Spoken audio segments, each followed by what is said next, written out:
Bonjour Sylvain Bureau. Bonjour Philippe Denis. Sylvain Bureau, professeur SCP Business School, directeur scientifique de la chaire Improbable Galerie Lafayette. Vous avez conçu, vous animez collectivement un séminaire improbable qui mobilise l'art thinking pour, quand le probable est inacceptable, comment construire de l'improbable. Il y a un point qui, je sais, vous tient à cœur, la place de l'humour. Oui. Voilà. Et quelle leçon on peut tirer de l'art thinking, de l'art tout court, pour penser l'humour dans un monde où on en aurait tellement besoin. Oui, effectivement. Les organisations qui ont tellement de mal. L'actualité n'est pas toujours très simple et réjouissante. Donc quand je parle de l'humour, c'est absolument pas, je dirais, un humour qui serait purement instrumental, qui serait pour faire une bonne ambiance, pour être dans une positive attitude. C'est pas du tout ça le propos. En fait, c'est que l'humour qui m'intéresse, c'est ce qui se rapprocherait de ce qu'on appelle le canular en français ou la prank, le prank pour prendre le terme américain ou anglais. Et donc, en fait, c'est quelque chose qui est intéressant parce que c'est aussi un rapport à la vérité.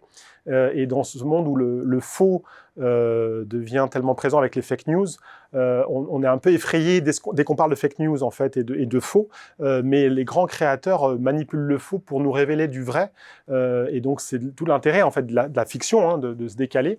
Et vous avez dans l'histoire de l'art ou dans l'histoire de l'entreprise en fait des moments clés sur l'usage du canular. Donc l'exemple le plus emblématique de l'histoire de l'art, c'est 1917 avec Marcel Duchamp, donc un artiste qui est considéré par les historiens de l'art comme un des plus importants du XXe siècle, qui va en fait se venger un petit peu, ou en tout cas remettre en question ces fameuses sociétés d'artistes qui s'organisent en fait pour s'opposer au jury, à l'organisation des jurys avec les salons, et donc ils créent des sociétés autonomes en fait, qui vont être en fait là pour dire on vous accepte. À partir du moment où vous payez votre cotisation, il n'y a pas de jury.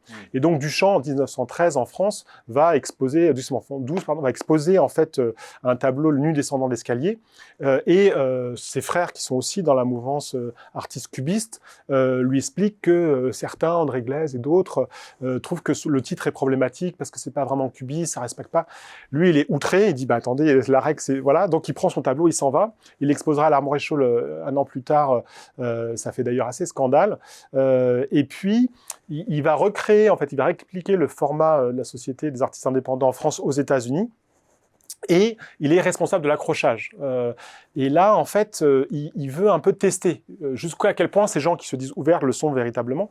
Et il va, avec 2-3 amis, proposer une œuvre qu'il ne va pas signer parce que sinon il est biaisé, la réception sera biaisée. Donc il signe Hermut 1917 et puis il achète dans un urinoir en fait. Alors à l'époque ça a quand même une composante esthétique parce que c'est des appareils qui sont assez inédits et la salle de bain devient un univers esthétique pour les. Mais bon.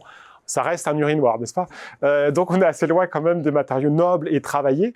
Donc il remet en cause tout un tas d'éléments. Et ça c'est intéressant sur la puissance du désapprentissage et d'être mauvais pour peut-être être meilleur en créant de nouveaux cadres en fait. C'est-à-dire que beaucoup de nos élèves ou de nos participants sont excellents.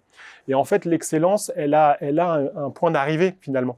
Et donc, les grands créateurs vont penser d'autres points d'arrivée en créant de nouveaux cadres d'évaluation. Et donc là, Duchamp nous dit, voilà, je vous jette un urinoir, qu'est-ce que ça donne ? Évidemment, ça donne que les gens sont outrés et c'est bien normal. Ils trouvent ça inacceptable. Donc, comme il ne faut pas le rejeter, puisque la règle, c'est qu'il n'y a pas de jury, ils le mettent derrière un rideau. Et heureusement, Alfred Stieglitz, un photographe, va pouvoir immortaliser cette œuvre qui restera donc dans l'histoire. Donc, ce canular fait un peu un petit effet, mais c'est finalement un peu oublié.